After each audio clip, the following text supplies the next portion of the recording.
and everything else, and disease and pestilence, get rid of the grazing, get rid of the livestock, and go to crops only, and that is what we're facing. I'm sorry, I just had to say that before we got off of that. That's good, that's great. Hey, does anybody remember yesterday how I first defined overgrazing? Anybody remember? Grazing a plant when it is in a negative carbohydrate balance. So did anybody wonder, what does that even mean? Yeah. All right, so if you think about in a place where you have real winter and plants actually go dormant over the winter, in the spring when they first start growing, where's the energy for growth coming from? Stored carbohydrates. It's not from active photosynthesis. So it puts up one little leaf. Now that one little leaf is going to start photosynthesizing and helping it out, but it's still drawing on energy. Could I get you to hold those for me, kind of in an array, so they need to get at them. All right, so I've got a little Dallas grass there that only has 2 leaves, I think. That's going to be right here. So when we think about phase 1, phase 2, phase 3 growth, it's really about the amount of solar interception. When we think about negative versus positive carbohydrate balance, we have a negative carbohydrate balance anytime the plant is drawing more energy upwards in the plant to support new growth. We have a positive carbohydrate balance when there's more energy flow downwards to build the roots to store carbohydrates. And I've got a little bitty Dallas grass tiller here. Now, it's interesting that it's trying to head. In warm season grasses, heading is driven by accumulated heat days. In cool season grasses, it's photo period. But there are only 2 leaves on this tiller. And we look at it being collared, so that little hinge is formed. That's a fully developed leaf. This other one here is actually not quite fully developed. This plant is still in a negative carbohydrate balance. It's drawing reserve energy. And it's very arbitrary, but if you want to know whether your plant is in a negative or positive carbohydrate balance, you count leaves per tiller. If it's less than 2, you're in a negative state. If it's more than 3, you're in a positive state. And between 2 and 3, you're in that transition. So do we want to graze plants when they're in a negative carbohydrate balance? No. No, we do not. We want them to be in a positive carbohydrate balance. So I have an orchard grass tiller here. Now, orchard grass is a cool season grass. We're still in the warm season part of the year. I think Mike or someone said that I think maybe next week we'll be getting into cool season growth again. Well, if you look at this, I mean, it's a small and it looks kind of spindly tiller because orchard grass does not grow vigorously in warm weather typically, but there's actually 3.5 fully developed leaves on this one. So this, even though it doesn't look real strong, is in a positive carbohydrate balance. Take that with you, please. Now, I've got another orchard grass tiller, and some of the leaves have slipped off of it. So that one came from the side of the field over there where Mike said there was 22 to 30 days recovery.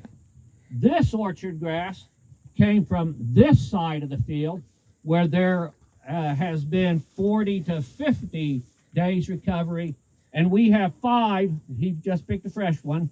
On this one I picked, we had 5 fully developed leaves. 5 is about as much as orchard grass is going to grow. What happens if you try to grow more than that? You see the browning on the tips? This plant is drawing nitrogen out of these older leaves, translocating it to support the new growth. And so you're actually losing nutritive value out of these leaves right now. On something like orchard grass, 5 leaves is the maximum that you should really ever be looking for, because otherwise it's going downhill. In contrast, we have some Johnson grass here, kind of a small one. But if you count there, 1, 2, 3, 4, 4.5 leaves. Most warm season grasses, with the exception of Bermuda grass, but most of the erect growing warm season grasses, 5 is what I consider the minimum of where we want to start grazing. Because this can produce 8, 9, 10 leaves. Yeah, there's a really, really good orchard grass there. Fully recovered, 1, 2, 3.5, all green, no browning taking place there. That came from right behind us. Did this come from the higher fertility spot? Right here. Right on the edge of the bale grazing. Nitrogen will keep grasses actively growing for longer, maintain the protein content and the green color in there. But this pasture here, yeah, this is absolutely ready to graze. They're coming across it at a good time. I was a little surprised to see, orchard grass in here with 5 leaves on it and burning off, because usually I wouldn't have expected that much orchard grass to grow in the season. If you get in the regular habit of counting leaves on your tillers to assess what the state of your pasture is, one thing you'll quickly see is how long does it take the plant to grow a new leaf. So over there at, we'll say, an average of 32 days recovery, we had 3 leaves. Over here, with an average of, I'll say, 48 days recovery, we have 5 leaves. What does that tell us? It took 8 days for that plant to put out a new leaf. We could do the same thing there. So guess what?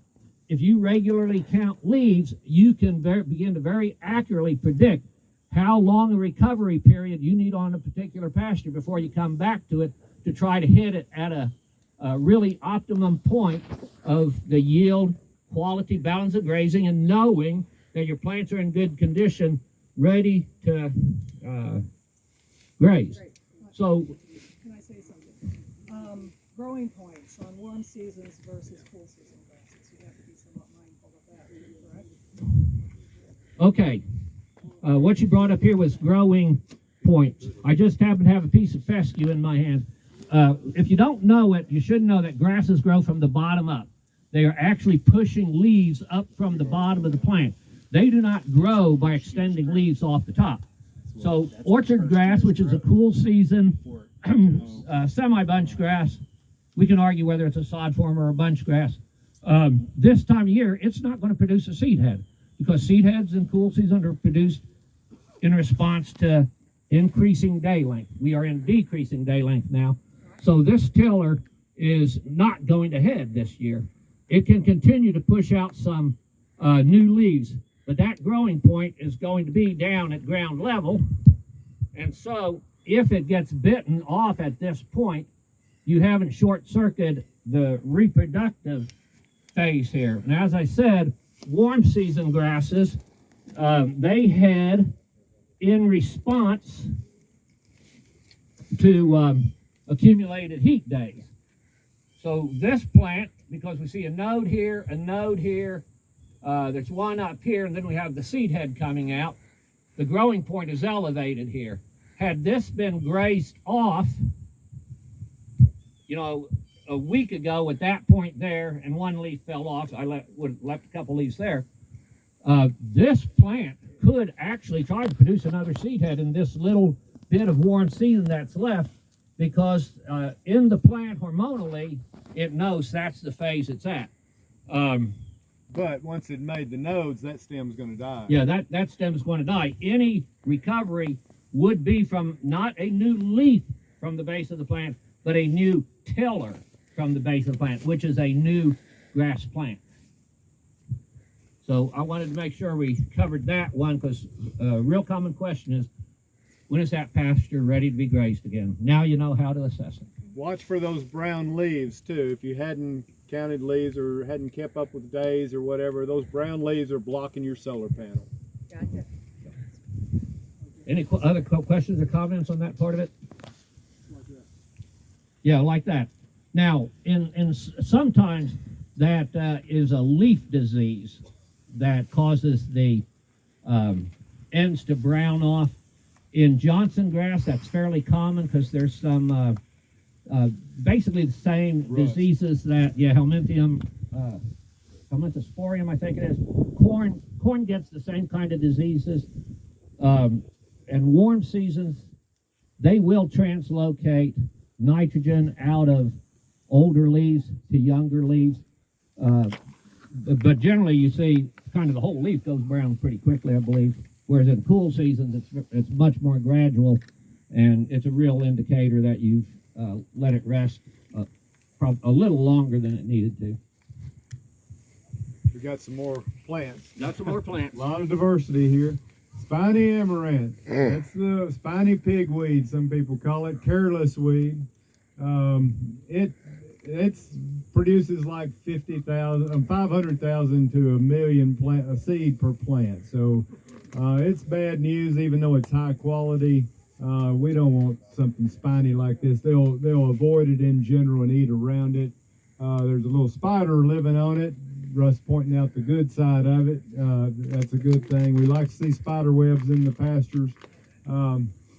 Again, they can consume it, but I don't want to see a lot of this one. Let's go on through this gathering here. What does it Let's indicate see. in the soil? What's it do to the soil? Well, like, It's got a usually big grows in, taproot. like, fertile soil. What does it indicate in the soil? Oh, some people say it indicates high potassium. In general, I do think high fertility. Usually it's around hay rings where there's lots of manure. It also indicates past management's had some bare ground. All right, so black walnut, kind of my favorite tree for silvopasture in my area because last to put on leaves and the first to drop them. And they're high value trees and they can tolerate cattle around them. They're pretty easy to grow even though they're slow growing. They have juglans in them, which is a toxin, but don't be concerned about it. Looks like morning glory, but it's field bindweed. All the animals will eat it that I'm aware of. It's not a problem at all. This one's a real interesting one. It's stick tights, but desmodium or tick clover. See the trifoliate leaf on it, and real good quail food. The seed is. It's a native legume. It's deep rooted, tolerates shade. It's one in a silvopasture setting. Probably tolerates shade better than any of the legumes. Lance leaf ragweed can turn into a bush. Looks like a tumbleweed.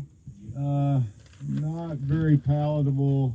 Sheep eat it, but I don't know. I rarely see it get out of control. However, it's another one I'm not selecting for. Shade or sun? Sun, Sun. full sun. And this, Russ, you saying this is the first year of Yes. wild carrot or Queen Anne's lace, and the second year it'll bolt. All right. I have more, but